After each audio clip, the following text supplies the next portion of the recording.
beauty's off, and we're going to go in 3, 2, 1, and... Hi, welcome to G3. Today is Friday. It's our first show in October 2015, and it's October 2nd to be exact. This is episode number 57. I hear my co-host talking to me. We just talked about this. That is how ineffective my memory is at this point. Okay, it's episode number 57. My name is Tina Chase Gillmor. I hope you have found us before, and if not, welcome to our show. We're ladies who like to talk tech, talk geek, talk tech industry, and I have some lovely co-hosts to introduce you to today. You probably already know them.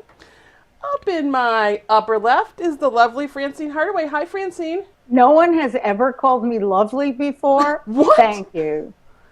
That's a travesty because you are one of the most lovely people I know. I thought it was a travesty. Okay. Well, we're going to have to fix that. We're going to have to just inundate you with lovely from now on. Okay. And Christy with the little things, I'll try to get rid of those. Hi, Christy Wells. How are you today? I am doing well. And I actually, Francine, you know what I love is I've known you for, 10 years or so. But what I loved is when you recently put up a Throwback Thursday photo of you with one of your husbands and you had brown hair. And I'm like, who is that woman? Oh, man. Exactly. I was born fantastic. with brown hair. She was hot and he was hot. Yeah, and you're lovely. Yeah, and was that number Anna, 2 or was that number 3, Francine? That was number 2, the husband that drove me to Arizona. Ah. So that I could meet the father of my children. We'll save this for a different show. Oh my goodness. There's That a sounds soap like a opera. good ancestry episode, huh? Yeah, an ancestry episode, exactly. In my lower right is the lovely and beautiful and talented Rebecca Woodcock. Hi, Rebecca. Hi, thank you so much for that. And I have my birthday on Sunday, so in 2 days. I'm not going to tell you how old I'm going to turn, but... I have to get the birthday hat out then. Birthday. So remind me, by the end of the show, it's up here somewhere. Up here. It's going to fall on your head. And I'm going to have to get the birthday hat out, because that's just mandatory. Okay. Happy early birthday, Rebecca. So, so as I was saying, I have no notes for the show, but we realize that just so much has been happening this week. So where to begin? Twitter. We begin at Twitter? Francine has an opinion about Twitter and some changes going on over there. Okay, Francine, you're on. We all have an opinion, right? Can we Yes. just say that if Jack Dorsey becomes CEO of Twitter, which all the journalists, the real journalists, that is to say, not us, the real journalists are predicting that he has actually been chosen CEO of Twitter and that it's going to be announced. And if he is CEO of Twitter, it means that what he did was carve out a deal where he is also CEO of Square, which is in the middle of an IPO.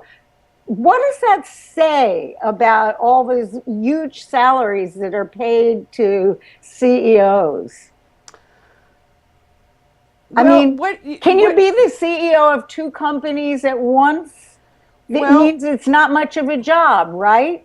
So why do CEOs get paid so much? Maybe he's just superhuman and he can do the job of 2 CEOs at once. And who knows what his salary is? Maybe he doesn't get a double salary. Maybe that's part of the deal. Maybe he's got so much stock he just took $1. But here's the thing: is I don't care how much he's making.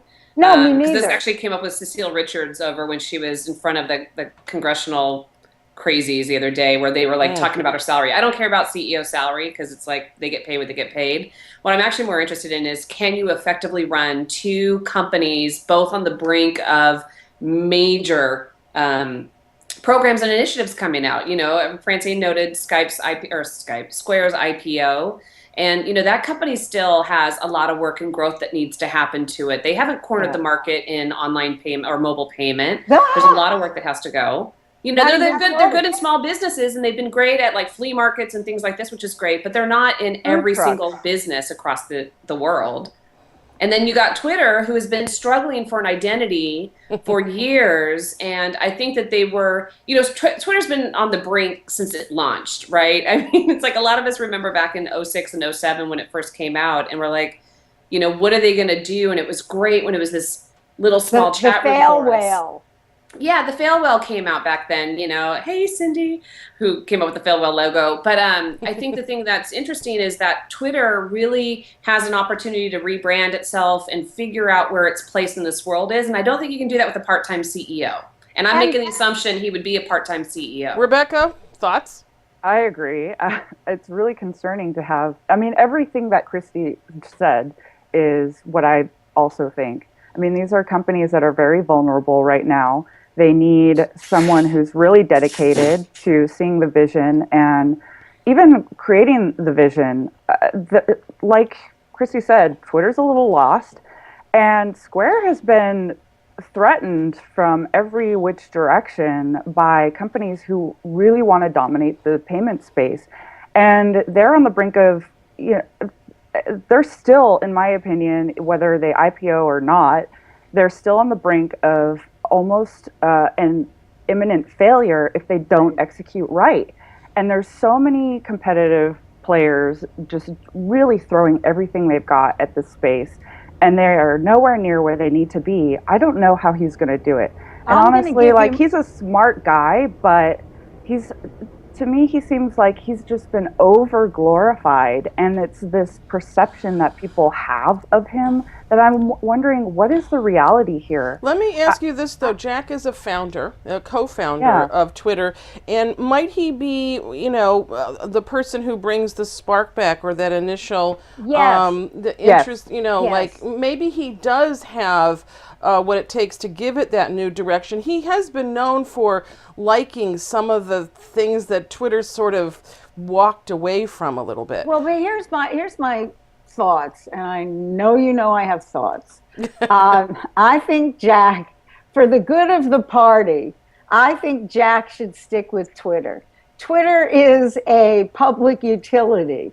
It is the way a lot of people still get news, and it has enormous potential. Square is one of 4 or 5 competitors in the banking space, and I don't think Square can ever achieve the market dominance that Twitter can and should. And so I want Jack to stay with Twitter. How do we get that news to him?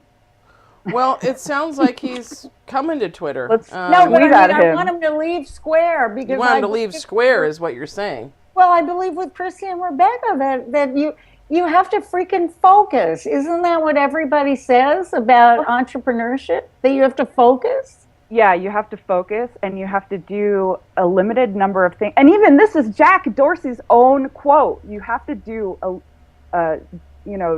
it's in the details, but just limit the number of details that you focus on. Like, that is his thing. His mantra, right? So he's not even listening to his own advice in this scenario.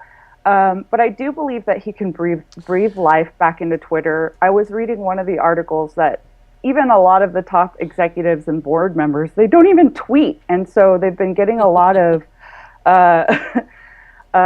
they've been scolded, let's just say, for not even using the product. And of course, I think he can come back in and have that vision. And well, I think that you hit it on the head, Rebecca. Like, if you're not eating, it's that old marketing adage, right? Eat your own dog food. And if you're not even using your own platform, how do you expect middle America to use it then? See, I think people should be fired if they work for Twitter and don't use it. I'm not kidding. That's just basic loyalty.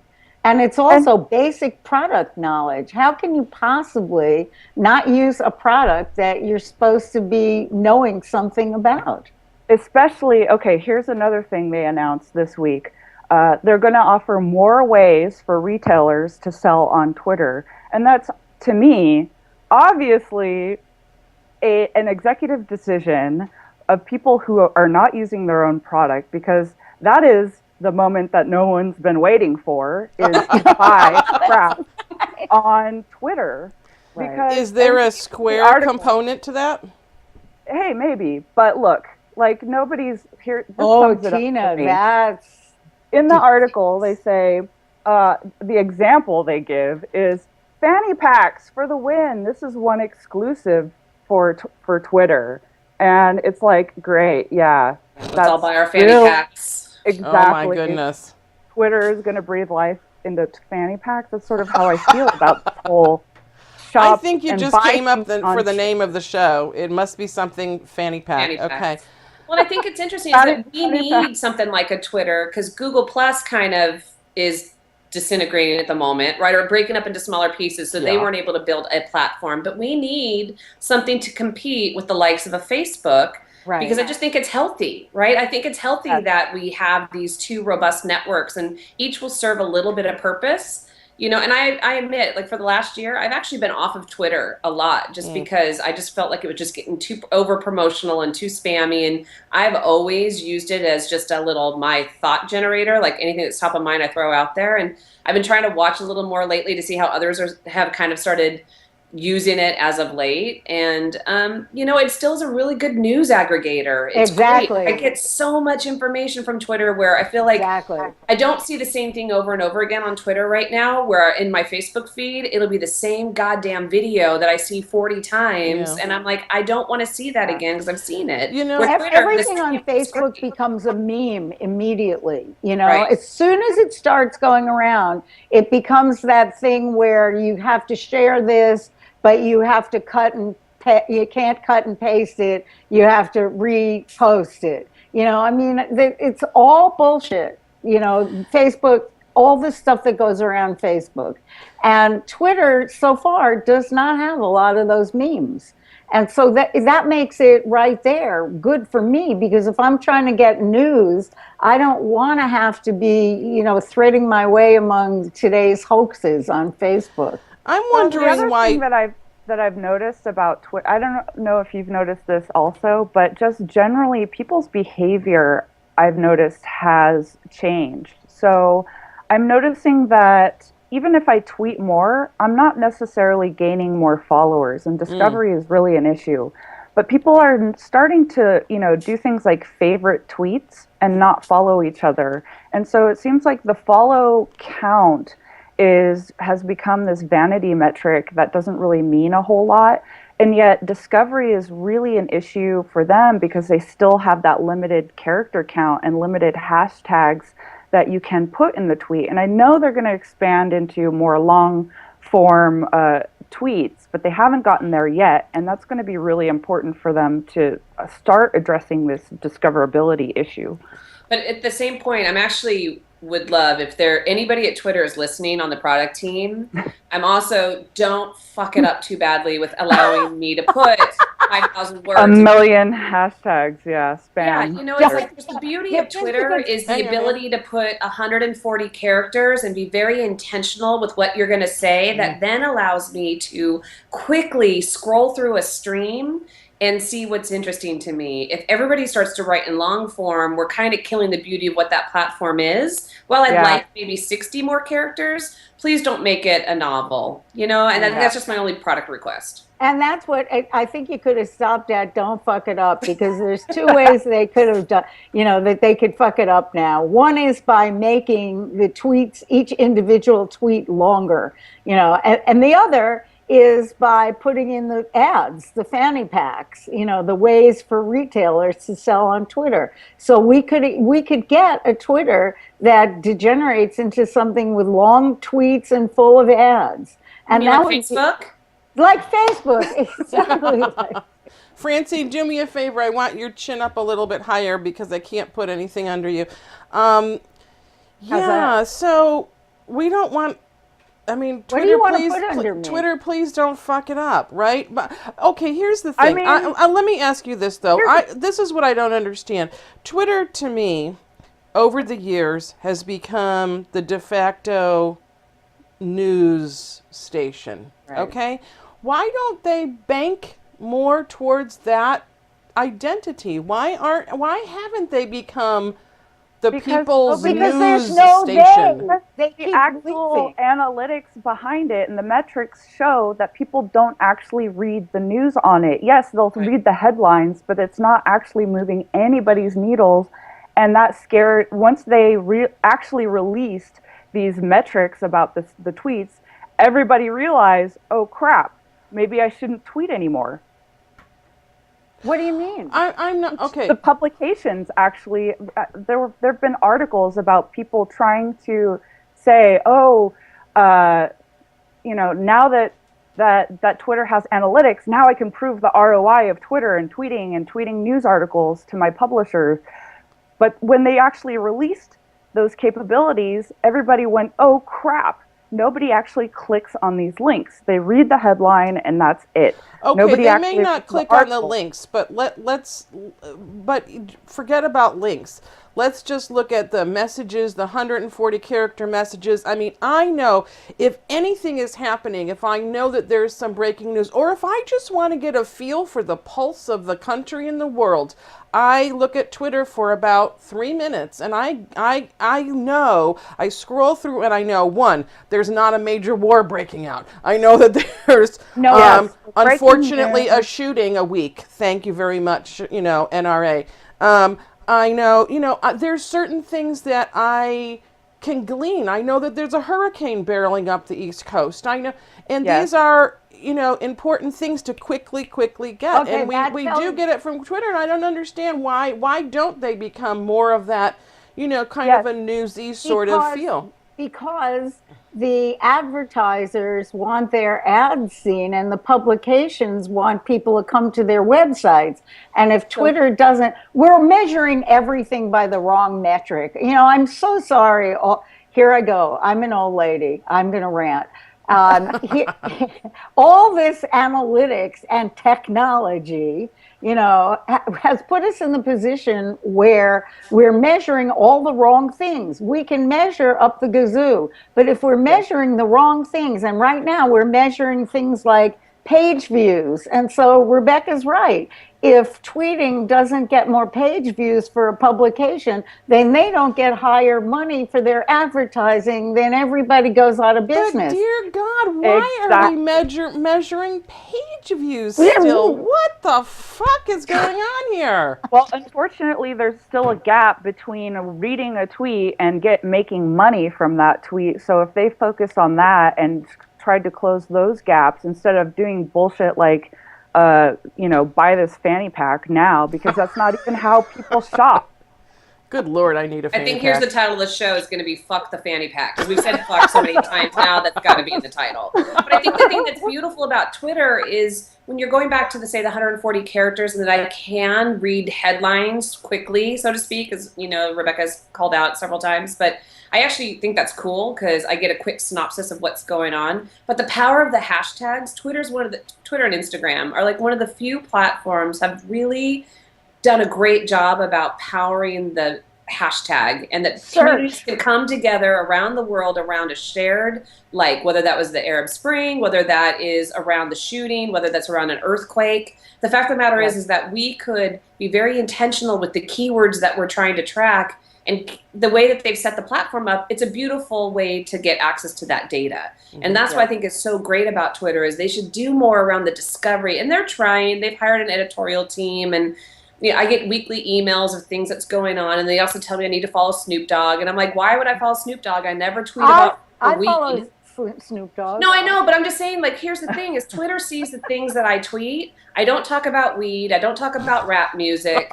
It's like, why are you recommending Snoop Dogg? Well, you got to work on that, Christy.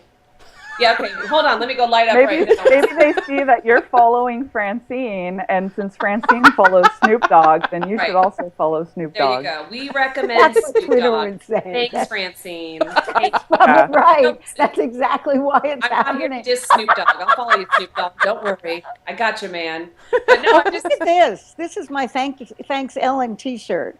Well, the camera was on me. I want to show you that. I bought an Ellen Powell t-shirt. Okay. Oh, I love that girl. She's so good.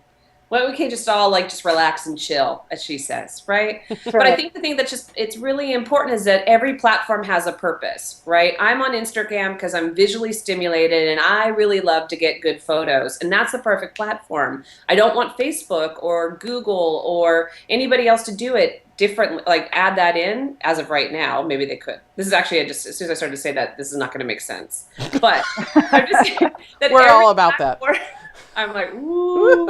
Just keep talking and own it. Every platform has a purpose, right? And I think Twitter has a beautiful sense of short form, quick, easy access. It should be the breaking news of the world. It should be where communities come together around aligned likes and dislikes even. I think, things like you've got YouTube is great if I want to like watch videos because I want to hear audio and see things and how to learn how to do stuff. And I think Instagram is cool for quick photos to figure out where my friends are and what they're doing. And then, honestly, Facebook again is if I want to pontificate a little bit or if I really want to connect on a more personal level. Like Twitter is not personal anymore. It used to be my go-to channel for me. In '07 and '08, it was where I lived. It's where my closest friends were. And now it's just a marketing channel. Yeah. Yeah, that's but you not can't bad. pontificate in 140, or at least I can't pontificate in 140 characters. And that's why I am now using Facebook Notes. Okay, that's a Anyway. great lead-in, except for I want to you. just ask this question. Has Twitter already fucked it up? Yes, that's what I was about to say earlier. Like, what do you mean don't fuck it up? It's already fucked up. Like, So they've already kind of lost you. Yeah. They've Well, already but I'm coming they lost back- lost you. me a long time ago. I don't tweet. It hasn't lost me, but it's lost a lot of women. I listened to Kara Swisher's podcast, Recode, Decode podcast. She interviewed Lena Dunham. Lena Dunham's launching a website called Lenny. It's after her and her partner, and it's basically things for her demographic. But one of the things that she said was that she doesn't do her own tweets anymore, because the atmosphere on Twitter for her became so toxic that she felt she didn't have to see that anymore. She feels like she still has to be on Twitter because her fans are on Twitter. But as she said, I don't want people to sit all day and read at mentions where people say I'm a fat, rich whore and I don't deserve to be so rich, or I don't deserve to be a celebrity. And she said that's what was happening all over Twitter to her. Yeah. Twitter's got a problem there. Yeah. Definitely, right? It's got a Well, I woman think- problem, huge woman problem. They absolutely, I think the way that they display, it's super visible when somebody replies to you, where you could still see that same thing on if somebody tags you on Instagram or Facebook or something else, it'll pop up. But for me, Twitter definitely feels it's a lot more visible and a lot more people can see it easier as well. So yeah, I mean, there's been some kerfuffles. I mean, the whole gaming industry, there's a lot of stuff. And I think it's interesting for all the good that Twitter could be. There definitely has become some bad because of the way that it's set up, but it doesn't mean it's not repairable. And yes, I went away for a year, but I'm actually back on it because I'm interested to see how people are using it now. And it has shifted. Like I'm not as personal on it anymore, but I'm going to use it and see what the benefit brings because I do think it's a cool news source. Well, see, I think when we got on, I got on in 2006. It was very small. It was such a small community that when Susan Reynolds got breast cancer, a whole bunch of us held, remember the frozen The peas peas. fundraiser for her. I mean, those days are gone. Yeah. Those days are totally gone because once it's scaled, then it wasn't our small community where we could help each other. Well, it wasn't a techie first kind of community. It became, It was it's sort of a celebrity driven now. I mean that I'm sorry, but that's kind of taken some of the fun out of it for sure. And just marketing. I mean, I try to sift people out of my feed so that I don't have to read this stuff, but I'm still reading it all the time because they're still basically promoting themselves and what they do. And, rightfully so, but it's not making for a very interesting feed for me. Well, you have to get rid of anyone who says they're a social media guru. Yeah. That's half the promotion, right? Once you get rid of that, then you're down to the good stuff. Like, Hey, Christy, are you a social Snoop media Dogg. guru? Nope. I'm an advocate of social media, but yeah. she's an advocate for social media. In fact, she and Chris, her husband, are the foremost advocates and innovators in Yes. social media. Or So social, as we decided on one show that we're going to call it social. So we were leading into Facebook, and I totally cut it off. But Facebook Notes, Francine, I noticed, the other day I'm going to refuse to talk because I'm insulted because you cut me off. No, I'm okay, kidding. go ahead. We'll just sit here and like this. That will Oh, and last for by the 30 way, seconds. I adjusted my camera right before the show, and look what I did. I'm like out of kilter. Now I have to go like this. You're a You little see, sideways. I'm yeah. Okay. It's fine. I'm going to apologize for that. Color. It's like I need always what I that need is color. one of those cameras that I can just automatically, I can push a button and it just adjusts. You should just flip it Auto. upside down and do I something can do different. that. Say the hell with it, right? So I noticed, as you are wont to do, you posted a Facebook note, and as right before the show, I said, Facebook notes. It's kind of, how long have we had this? But we've had it for a while, but Facebook is kind of reinventing it and reinvigorating it and encouraging people to use it.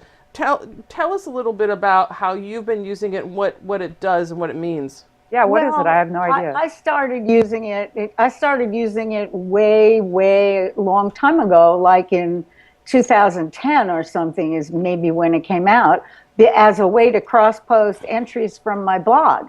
And then I noticed that I had no entries on it since 2012, and Facebook changed its.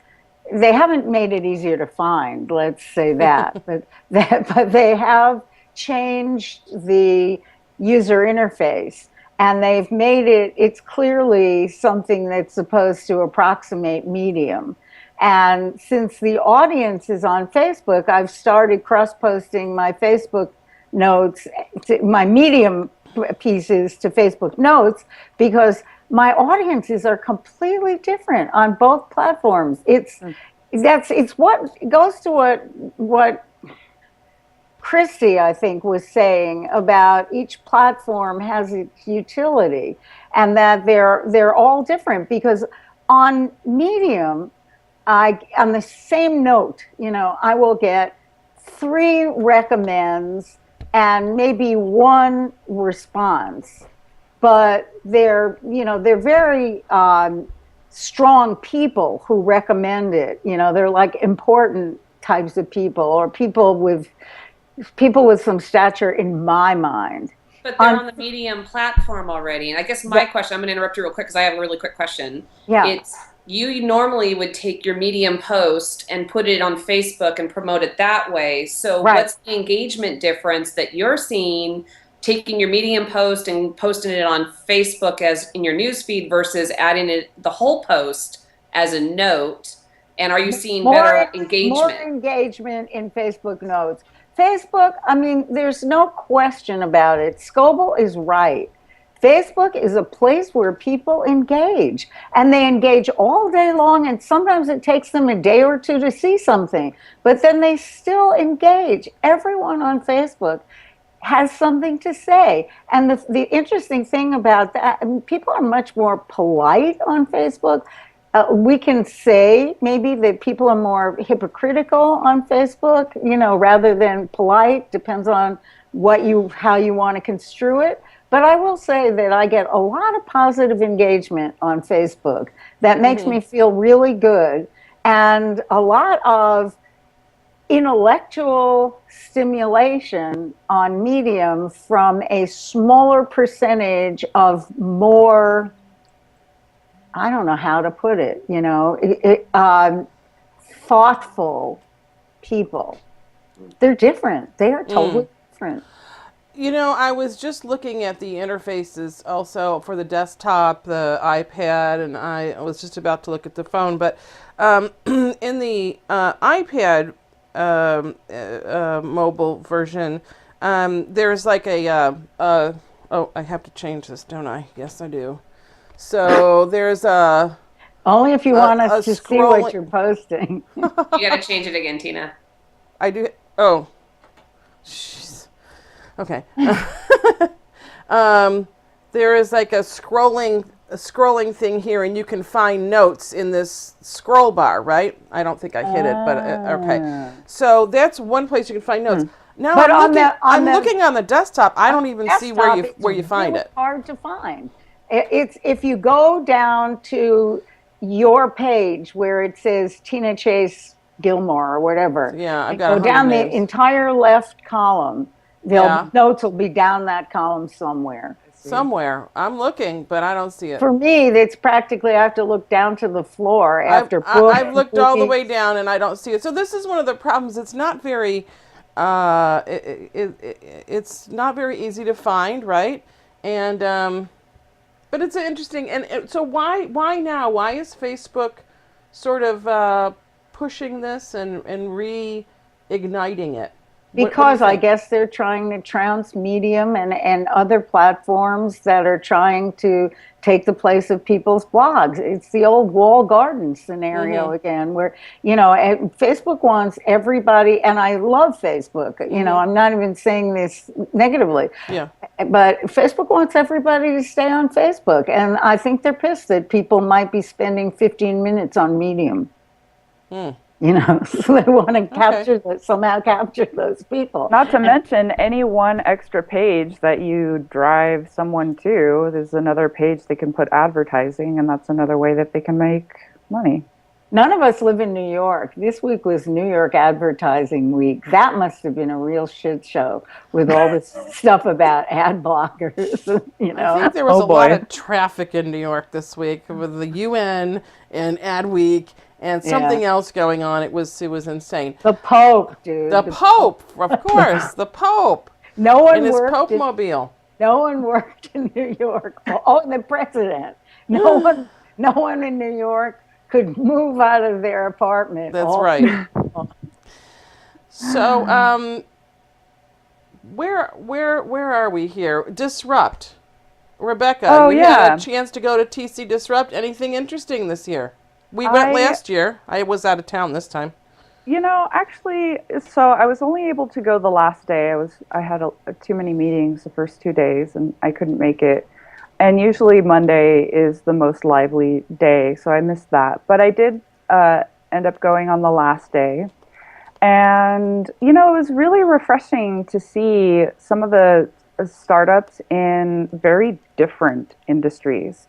So, and in fact, the winner of the whole Battlefield competition was an agriculture tech company. And so it was really interesting to see that. They had, and actually I was really, so after the Battlefield, we had a Battlefield, like a dinner reception. And, since I had previously been a finalist, I was invited to that. And a few of the finalists for this Disrupt, there were quite a few women on stage, and actually two of the different company founders were women from my college, Santa Clara University. So we did a little cheer for that. The current winner of this agriculture company was one. And they had this other, it was a nail art, like almost like if you were to imagine 3D printing meets nail art. And so you stick your hand in and you can design all these different interesting nail designs. Very unique. So that's really disruptive.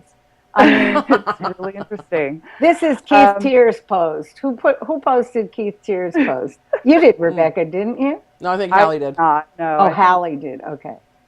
All right. Keith Tier basically is saying real disruptive things aren't happening in Silicon Valley right now. And I would say that if a finalist was 3D printed nail art, that might be true.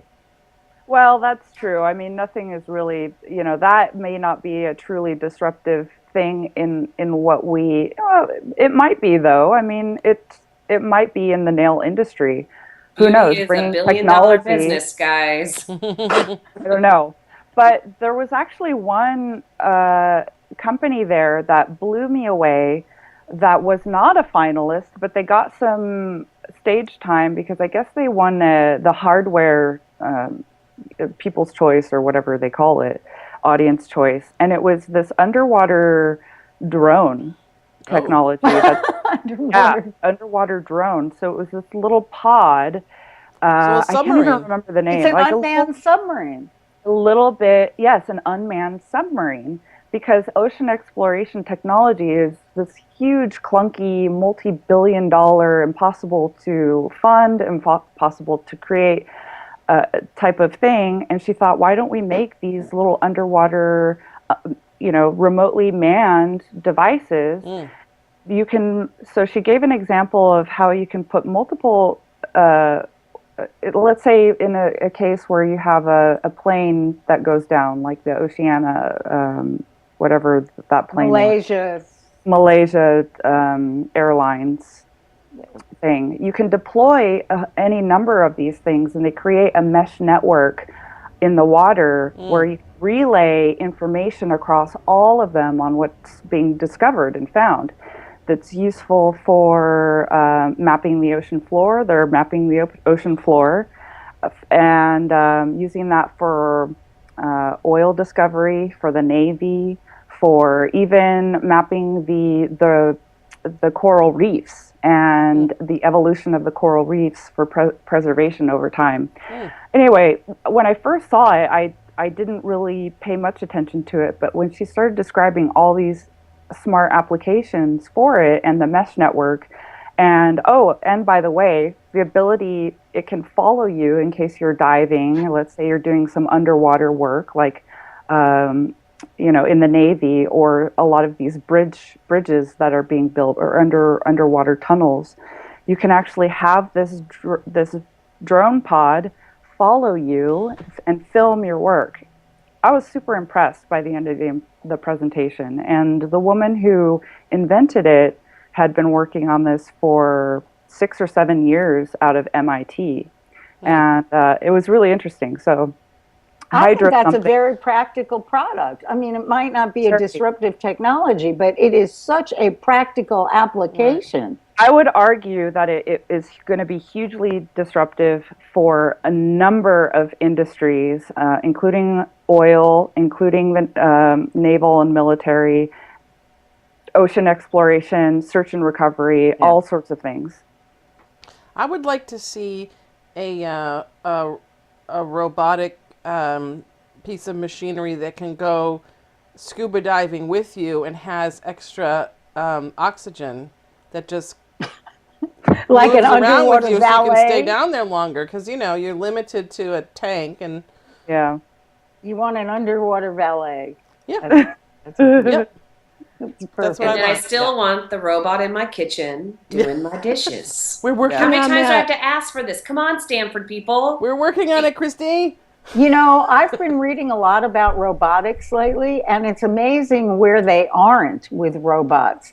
They can hardly get robots who can unload a truck, and it's very hard to get robots to pick up small pieces of things.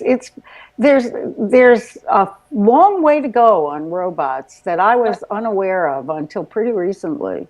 Have you guys seen the video? I'll have to post it on the page, but it's actually, and I can't think of who's doing it right now, but it actually kind of scared the bejesus out of me, that they have these these dogs that are robots now that are probably come waist high on the average man, and they're big and meaty and looking like metal structures that run up these hills.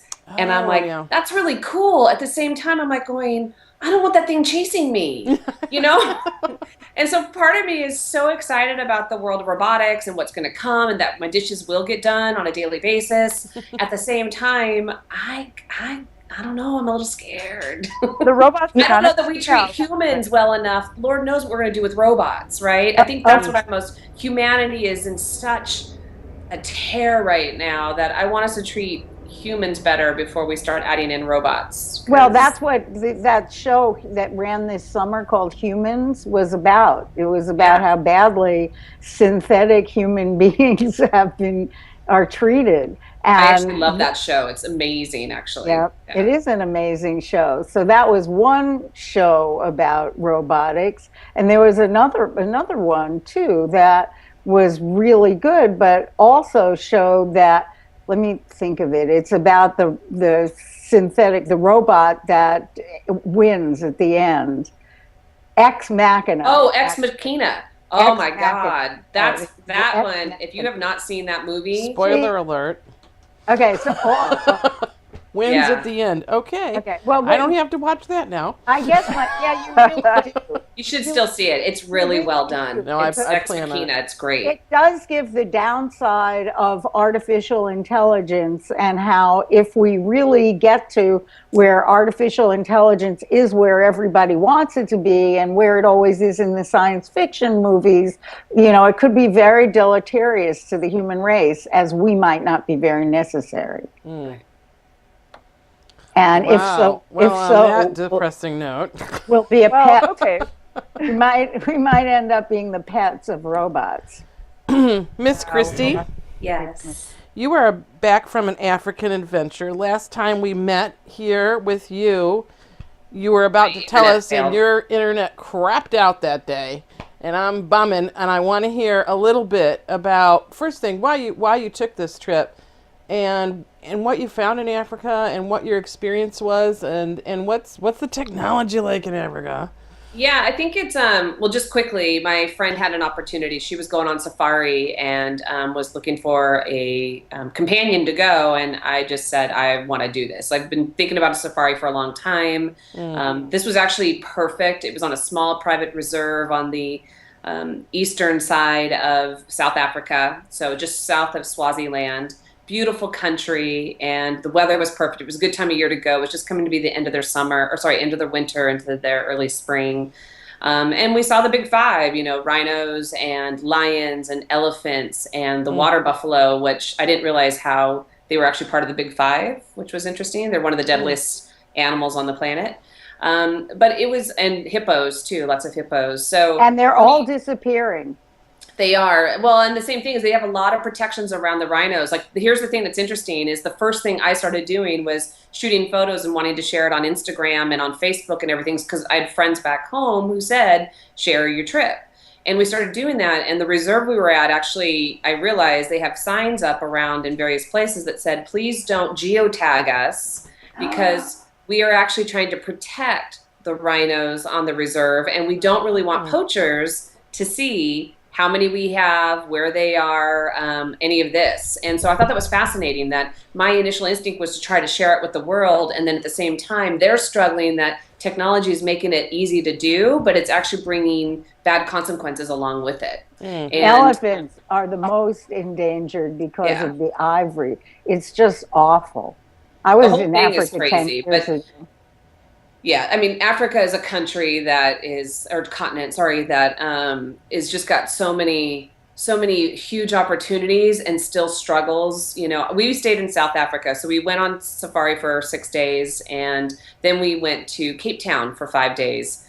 And Cape Town is, it's beautiful. It's got beautiful beaches. It's a great little tiny city. It's very well connected. For me, the thing that was shocking was just how every single restaurant had internet access. Like, we'd sit down for the first meal we had was an afternoon tea, and they're like, do you want internet access? We're like, yeah, and they just handed us a code and we were connected. I can't get that in most cafes I go to here in San Francisco. So for me, I was like, this is great because we could be connected anywhere we wanted to go and had access that way. Because all the wireless carriers now realize that Africa is the last large group of people coming online. And so they're really trying to provide, that what's happening is like India overleapt lines. Africa is overleaping a whole lot of technology that we have to get through to get where they already are. Like, they've had mobile banking and kind of square cash type of money exchange for years, and we're just getting it now. It is pretty fascinating. It's fascinating because you think like we should be the most advanced country there is, right? There should be no excuse that we should be heavily wired everywhere we go and have access to connect. And the sad state of affairs is we don't, right? And you go to South Africa, and I'm sitting there, and I'm like, I could get online anywhere I wanted to go for the most part, right? They're peeing in a hole, and there's internet access in a mesh network all around you. Right. It's really It's strange. our infrastructure that's actually starting to hold us back. And the fact that they don't have infrastructure, they're able to leap over us with brand new technologies. And we're bogged down by the existing infrastructure that we have. Well, and by all our entrenched utilities and our entrenched interests, and I don't want to be too much of a downer, but we're a declining culture. I'll just put that out there. Well, I think the thing that's exciting for me is that, and this kind of ties, we were fortunate enough Wednesday night to see Megan Smith, the US CTO, as well. She was here in San Francisco speaking at the Inform event. And the thing that was fascinating is, one, learning all the things that the White House is trying to do to help bring tech leadership into government and how that spreads out and some of the work they're doing. But before I get into that, I also wanted to kind of give a little plug to somebody who's actually doing something really incredible around education in Africa, is a gentleman by the name of Eric Hersman, and he is giving kids this little tablet, and it's called BRCK, I think it is. I'll post a link on the page so that we have access to it. But he's giving these little wireless tablets to school children so that they have access and they can easily learn, and it's life-changing. Like it's the first time they're being exposed to technology and that they're being able to see things happening around the world, and it's actually shaping these small little villages and communities all across Kenya, Nigeria, all these different places. And like I love seeing entrepreneurs take their skill set and bring it back into doing some good in communities that just are in desperate need of that. So no matter how well connected South Africa is, I'm not sure is as well connected as the rest of Africa, but the fact of the matter is people are doing some really incredible things there. Well, I know that 10 really years ago, Uganda and Rwanda had internet cafes, because when I was there, that's how I, communicated. But I also know that the guy that I put through college as a result of taking that trip, which is, a long story, I met this teenage boy and he desperately wanted to go to college, and it was at the time $250 a year to put a kid through college in Uganda. And you would have had to be, a damn fool not to do it. Right. So now, of course, he's a man, and I'm connected to him on Facebook, and I can tell by the way he talks about things, that his life is just in the last 10 years completely changed, not so much by college, but by the fact that he has technology, his kids have technology, and the technology is all around him in Uganda. And the parity of the technology is there. It's a huge equalizer. It's interesting. It's totally an equalizer. Yeah. And the thing that's fascinating is, and I don't know all the stats of Africa as a continent, but I know in South Africa, somebody was saying their unemployment rate is 25%. Wow. And the one thing I will say, it was very eye-opening, is there's definitely no hiding the difference between the haves and the have-nots in South Africa. And, they've spent 20, 25 years trying to make some changes in that country, and it's still struggling in a certain respect. But there's also a lot of hope and a lot of opportunity. And the thing that surprised me the most is like Uber. Like we took Ubers everywhere we were in South Africa. But I will say the thing that was also fascinating is how cheap it was to get around, because a typical trip for 15 minutes in San Francisco would probably cost me $20. But in Cape Town, it cost me $3.70. Wow. So it just shows that everything is, so inexpensive, but it's also at the point where how these people are struggling to earn a living, but yet the internet that's coming in is going to give them more opportunities. And I love what Eric's doing. It looks like it's just in Kenya is where they've launched this program called BRCK. And I love what they're doing to kind of give kids an opportunity and try to level the playing field a little bit. And I hope to see that spread. It sounds like it's not only a learning tool, but it's a communications tool, too. I mean, these kids are really learning about the world through the tool. Yeah. But that's what you have to learn. You don't have to learn facts anymore. You have to learn how to live in the world. So seriously, you can look them up, but you have to learn the world. Yeah. Yeah. Well, and that's what Hewer, my husband, has said. I always love this quote that he said. You always call him Hewer, too. Sorry. It's easy. I know a lot of Chris's. But a quote Hewer's always said, too, which I love this, is that, you don't have to teach somebody of 80 different skills. You just have to teach them how to search, right? Yeah. And it comes down to making sure you're using the right language. You know, when I say language, like I might say tomato, you might call it a red plushy gooey thing, right? I don't, that's a bad example, but you know what I mean? Like it's like learning how to, what the search terms are, like learning how, what people call things, and Exactly. then how to find things Sometimes on the internet. it's about learning how to ask questions. Yes. Learning how to Google. Exactly. And that's what kids are learning. How to Google and how to find stuff in Wikipedia. Google, which has definitely become a verb. How to That's right. tweet. That's right. Google, tweet. Jeez, the world we live in, huh? There was some. I had a rotary phone when I was a child. Well, I've got what? I had a rotary phone when I was a child. And I here had a I am rotary phone as a Googling, child. Googling and tweeting. I had a rotary phone too, on the wall. Yeah. On the Oh, wall. yeah, I had that With a too. cord that was only this long, so we couldn't, like, we had to stay close in the kitchen. You had to stand there and talk on the phone. Oh, Right. yeah. Exactly. I just think that the internet is just this lovely thing, and I love seeing it in a very a country you wouldn't expect it, like in Africa, right? And again, it was just glaringly, it was just one of these things that you just realized how much that can change their lives, and then actually how much more advanced they are than we are on certain things. India is like that too. I love having internet access in these remote places.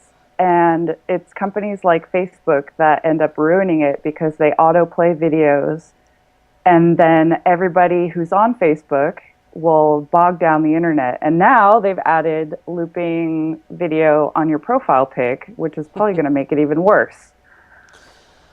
I'm not sure if that's a little gif, or is that, I'm not, yeah, I read about that. Well, you're grumpy. She's grumpy. So Facebook is fucking everything up too, huh, Rebecca? Well, it's just annoying, actually. The auto playing of video. Really can't we set these things in our 7-second preferences, though? Can't we set these things? I mean, but you can't set everyone's preference, but you can set your own, can't you? Yeah, but a lot of people don't understand that or know how to do that, and that's a little bit beyond their the capability of understanding. And therefore, you know. On the other hand, Mr. Zuckerberg is trying to connect the world, and he's doing a lot of things with getting internet to places like remote places, like places in Africa, through satellite. So people can, you know, they're going to use Facebook, he hopes, but you know, he is providing some internet, you know, connecting the world, and this is a mission of his. Yes. So it's maybe our first steps into breaking down some borders, I hope. I'm curious about... Could we ever do that? Maybe? Yes. Maybe? End of the nation state. Wouldn't that be there wouldn't be wars. We can sing the John Lennon song anytime now. Yeah. Imagine there's no... Okay. I'm such an idealist. I am still an idealist. I think that's why I love technology. Okay, one quick thing before we go. I've read and I saw one recently, a couple of interviews with women CEOs on stage, where the questioning. How do you balance it all? How do you do it all? How are you changing diapers and going to a board meeting? What are you do? You know, how are you unloading the dishwasher and preparing for your meeting? And, you know, people are calling foul on this, as I understand. You know, why are we getting these top-notch, world-class CEOs on stage to talk about their careers or talk about what they do, and then basically ask them mommy questions? But my question is it totally unfair to do that? Are we interested in how women can do that and put that together? Is it something we should not ever be doing? I think I'm going to say it. I'm a wife, I'm not a mother, but at the same time, I'm a woman in tech, and I don't want people asking me how I do it all if they're not asking the guy next to me in the same exact position. Because if you're asking me that question and not asking him that question, then I call party foul. Yeah. It's the same reason why I mentioned it earlier, where like at the House hearing the other day about Planned Parenthood, where Cecile Richards was being grilled about her salary. And I'm like, that's a load of crap, because any other CEO in that same position would not be grilled about his salary. Right. And that's just very frustrating to me, that I think we've, people just focus in on these little targeted topics. And I'm like, it actually does more harm to us, because it's calling out things that we should just like, hey, it's just a day in a life. Why is that different than what this guy's going through? Well, I take a similar and yet a different angle on it too. I think the women who are able to do it all are the people like Marissa Mayer, who have changed the workplace to allow her to have, the child in daycare at work, and they're kids.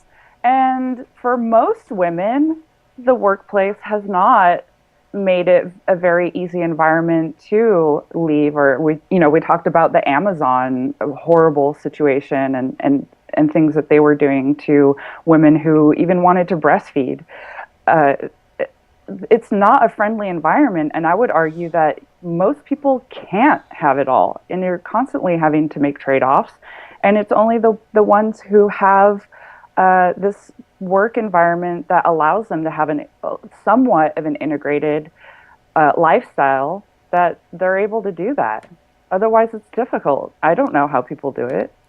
I think it would be really interesting to have women be less fearful about how they answered that question and tell the truth, like, how do I do it all? I don't. My house is a shambles. Or how do I do it all? I don't. My kid's in a drug rehab. Or or someone's I've got a driver picking my kid up from school. I've got a chef that's preparing the meal. Yeah, exactly. I've got someone else who's taking the laundry out of the thing, and that's how I do it all. But okay, so I get the whole thing about doing it all, but why are we allowing these questions to be asked, though, if they're not asking them of our male counterparts? Right. Because they're definitely not, right? They're not asking... I think you can't go there. And the reason that you can't go there is because men just don't bear children. They just don't. And it is harder for women. Mm-hmm. And I would rather have women be admired for, the fact that they can do things than have, I don't know. I mean, I feel like there's a truth to it. The truth is that any woman who has a career and a child has tremendous balancing issues. My daughter got promoted this week to vice president at Oracle in London. Congratulations, Samantha. And while that is wonderful, she's always been freaked out about, having someone who will pack the kids' lunch, mm-hmm. having something that will keep the place clean. She has a balancing act. Mm-hmm. I watch it all the time. Mm-hmm. Mm-hmm. So yeah, I agree. I think avoiding the issue isn't the problem, and the reason why people are asking is because they're struggling too. And actually, women want to know, like, what do you do? I need help. There might be women out there who are thinking, if I could understand how you, Susan, I always get her name screwed up. Is it Wojcicki? Oh. Wojcicki. I never pronounce it correctly. If Susan can have 5 kids and she can give me any bit of information that can help me figure that out, maybe too I can be a founder of a startup. Maybe I can be a CEO. Maybe I can, be on this board or get a job, I would really love to have heard Susan Wojcicki say, my mom is a high school teacher and is very supportive, and I come from the kind of family that promotes and allows that, but what people are calling bullshit on is that we get these women in interviews, and the interview tends to be more about that, more about about family, more about the home, more about the babies than their actual jobs. What are you doing at YouTube these days? Where are you taking, it's like we don't actually get to hear about what the plans are there. We're hearing about the 5 kids and, how do you do it all? So on the same note, I would kind of like to know, how are these women feeling about this? Because I hear that, the audience gets very divided, and some of them kind of are calling bullshit on it, and some of them are going, no, this is interesting. But how do the women feel about it? I don't ever hear about that. Like, are they offended when they get asked these questions? I don't think you can get up that high in an organization and, reach the top if you don't have a thick skin. And so it's probably the 85th time that they've heard that question, and they probably have a pat answer, and they know they have to give it before they can move on to anything else. But some people say the answer should be, I'd rather be talking about what I'm doing at YouTube today, so let me tell you, and then move it in a different direction. That's fair, but that puts the responsibility on them. On the interviewee, yeah. On the interviewee to call it out, and, and you can't assume everyone will want to do that, because there are also people who don't mind that question. All right, well, I see we're a little bit divided here too, and that's kind of interesting. So I don't know. I think it also depends on the audience. I don't know the context for which this panel took place. What kind of conference was it? Who was the audience? If it was a business conference, one was Dreamforce. It was okay. And there was another one recently that I was reading about, and I'm looking at it up over here. But it was also, interestingly enough, there was a conference where the female speaker was given a gift bag, and in the gift bag was men's underwear, shaving cream, butter, or something like that. Just like very male gift bag things, because talk about the most of the speakers were men. Because we only have one gift bag, and this is what's in it. And somehow, they assume you've got a penis or something. Okay.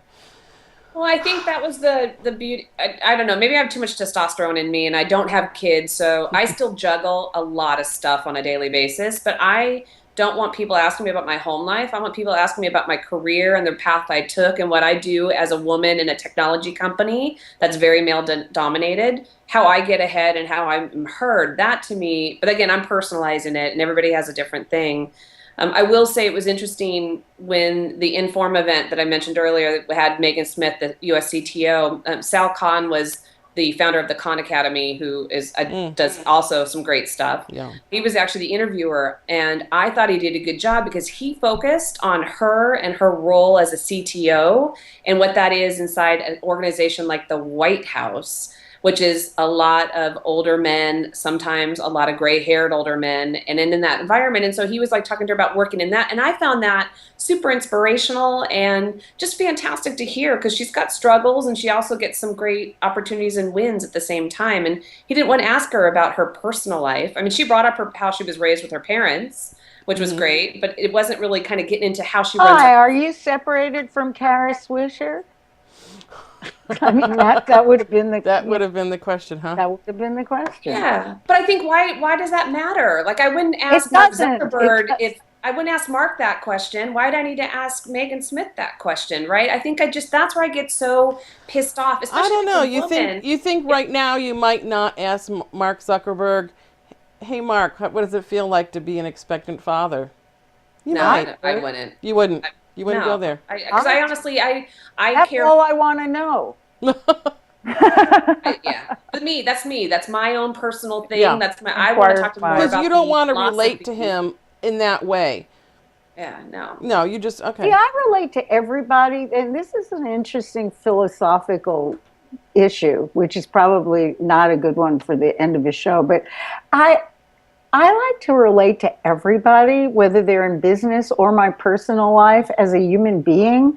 And I feel like if I can see the humanity inside the business person, that it's a real, how should I say it, advantage, or a real connector. Francine, I might agree with you. I tend to, even in a business setting, I tend to want to connect with people on a personal level first, because I feel we connect as humans, and then sort of reach out from there. A little more, maybe it's a little more Eastern, huh? And that, I think you don't think so? cool.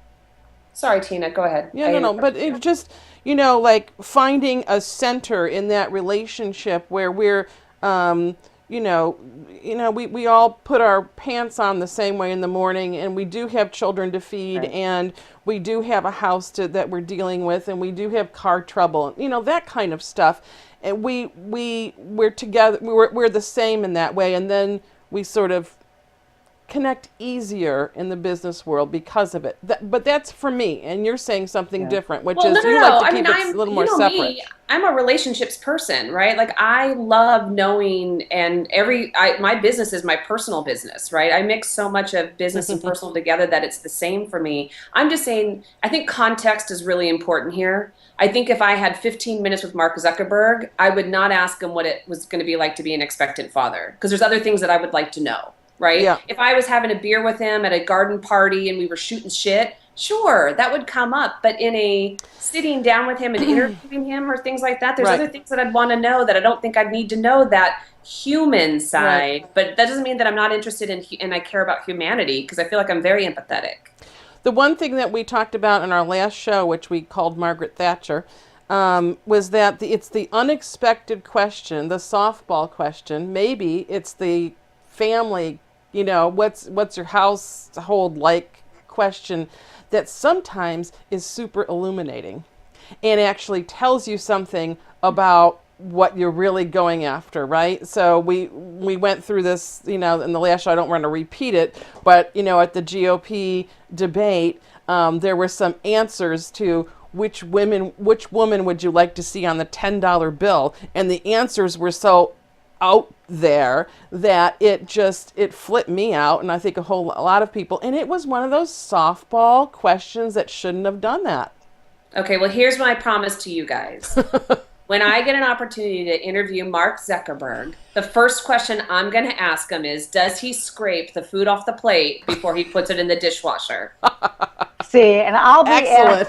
and I'll be asking him, how is Priscilla sleeping these days? I mean, I don't give a shit. Okay. I don't know. You don't give a shit. I get it. Okay. Oh my gosh, there was one more thing. And I'm gonna cut Of the show, and I'm gonna go, course, Steve. that's it. Of course, Steve. All right. Well, here we go. Happy All birthday right, I'm hat. seeing the Martian, I think, this weekend. Oh, happy I'll birthday! do this for you, Rebecca. Rebecca. Thank Wait. you. Thank you. Is that I turned it the wrong way? The wrong way. Jesus, why can't I get this? Okay. It's only the wrong There way. we go. To say happy birthday in the front, though. Happy birthday to you. Happy birthday to you.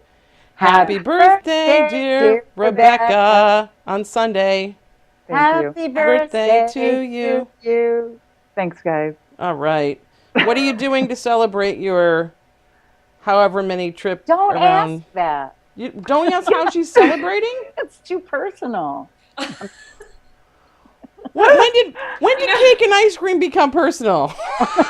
Here's the thing. Here's how you could say one thing and it'd be completely misstrued for the rest of your life. Let it be known, Christy Wells is not empathetic. There you go. Christy Wells. There you go. You cold bitch, you. Hard ass. Cut it off. I'm done. Okay, I know what it was. Christy, please tell us what's going on October 17th.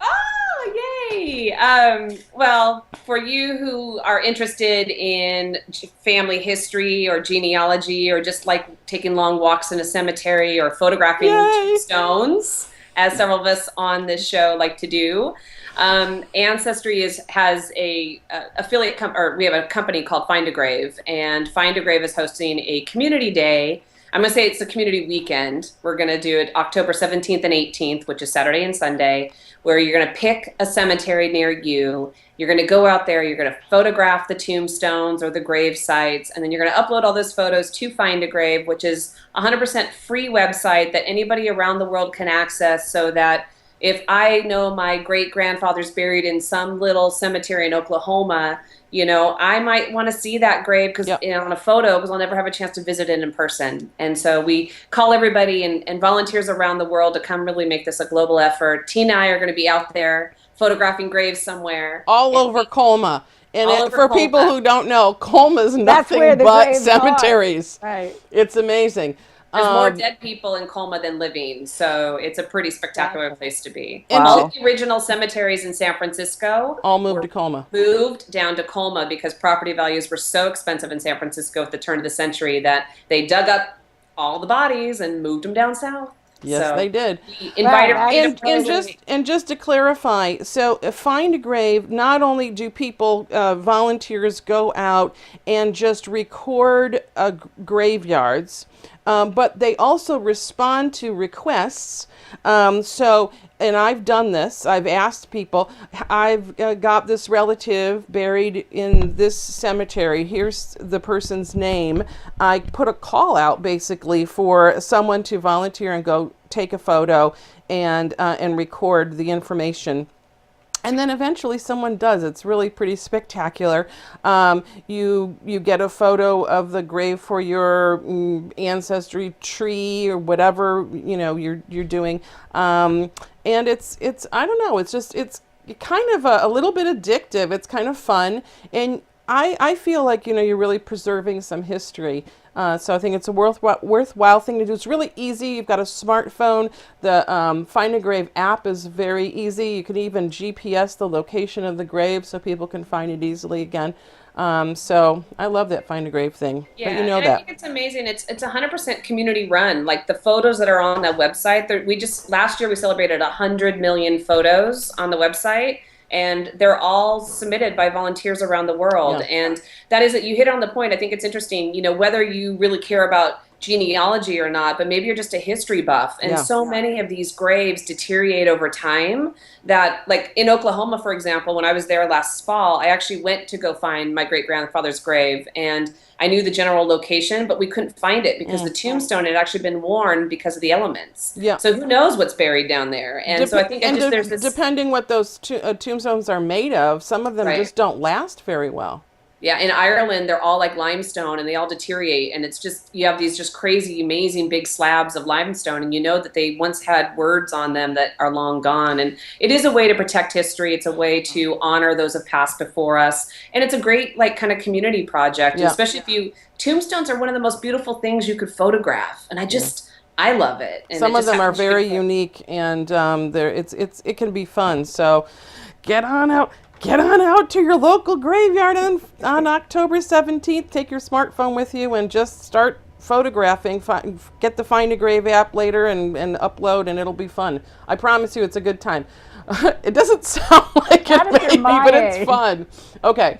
We'll all report back on that. Okay. You guys, it's late. We gotta go. So thank you to Ustream. We stream live and record G3 every week, nearly, using Ustream services. And thank you to New Tech and their TriCaster, which allows this show to be not audio, but video. We like it that way. Ha, ha, ha. Okay. Thank you, Francine Hardaway, Christy Wells, Rebecca Woodcock. All right, ladies, let's get our logo together and say bye-bye. Bye-bye. I'm really empathetic, guys.